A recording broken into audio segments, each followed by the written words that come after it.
Bonjour tout le monde, j'espère que ça va bien. Simon Béard, votre stratège de marché d'RGO Canada. Donc aujourd'hui, le 21 décembre, la journée la plus courte de l'année. Turbulence, on s'est réveillé à matin là, avec la peur de la mutation du virus et cette nouvelle variante en provenance du Royaume-Uni. Donc, ça a secoué un peu les marchés. Je regardais ce matin l'indice de l'or américain qui remontait, hein. L'indice de l'or américain qui a tendance à être une valeur refuge. Donc, en climat d'incertitude, et de peur, mais c'est assez positif pour le dollar américain. Donc, on a vu ça ce matin. Ça a eu un impact sur le dollar canadien, hein. Si le dollar US monte, le dollar canadien descend. Et ce que j'ai vu aujourd'hui est exactement ça. Et pendant la journée, ça s'est quand même stabilisé, OK? Donc, la peur de ce matin s'est un peu dissipée. Les marchés ont repris un petit peu plus d'air frais.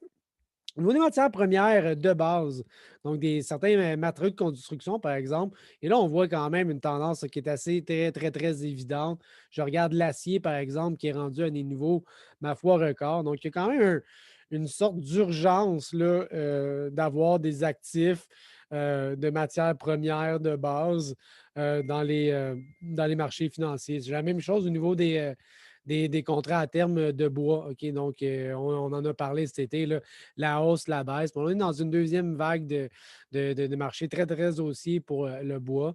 Le cuivre aussi, métal de base, nettement en hausse depuis les 5 dernières années. Donc, on voit quand même, il y a une urgence au niveau des marchés financiers, avec une offre un peu plus petite et une très forte demande. Dans le grain, c'est un peu la même chose. Les exportations, même qui avaient baissé un petit peu dans le soya, la semaine dernière, on a repris un peu. Dans le maïs aussi, les exportations sont très fortes. Et là, ben, il y a une question d'offre-demande, hein. L'offre est plus petite, la demande est grande.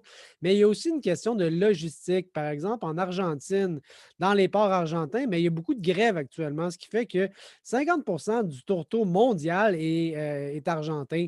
Ce qui fait que s'il ne sort pas par bateau ou par les ports à cause des grèves, ben, il faut naturellement soit aller au Brésil, aux États-Unis, mais il n'y en a quasiment plus au Brésil et il commence à être de plus en plus rare aux États-Unis. Donc, ça, c'est une question de logistique, offre-demande, encore une fois, très valide. Faites attention. Et là, il y a toute cette histoire là, d'achat, là, qu'on appelle là, le panic buy-in, où ce que les gens veulent acheter le plus possible de peur d'en manquer pour le stocker pour les prochaines semaines, les prochains mois à venir. Donc, on voit ça dans les grains, dans les matières premières.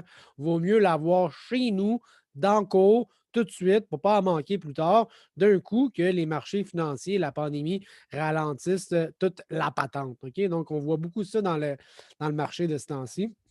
Et ce qui fait que graphiquement, bon, ben, je regarde les contrats à terme de maïs, on est revenu quand même sur cette tendance haussière. Les signaux de vente qu'on avait eus dernièrement au niveau des moyennes mobiles, MACD, on annule ça. On est rendu en signal d'achat. Là aussi, un autre signal d'achat. C'est assez positif. Dans le soya, on n'a jamais vraiment cassé là, ce canal haussier. On a eu des petites hésitations avec des signaux de vente, mais là, on renverse tout ça, signal d'achat, signal d'achat. L'analyse technique est assez positive. Dans le blé, c'est un petit peu moins évident. On a encore un peu d'incertitude à savoir on est-tu dans une tendance baissière ou pas. Mais mes moyennes mobiles, mon MACD a croisé. C'est assez positif tout ça. Donc, l'analyse technique, elle est encore bullish, je vous dirais, pour le grain.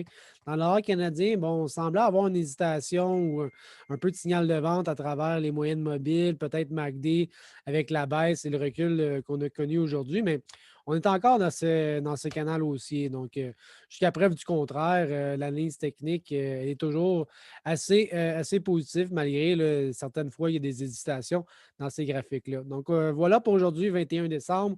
Simon Briard, votre stratège marché. Les coordonnées sont ici, là, en haut. 514-218-6888. Simon Briard, RJ O'Brien, Canada. Merci, à bientôt. Bye.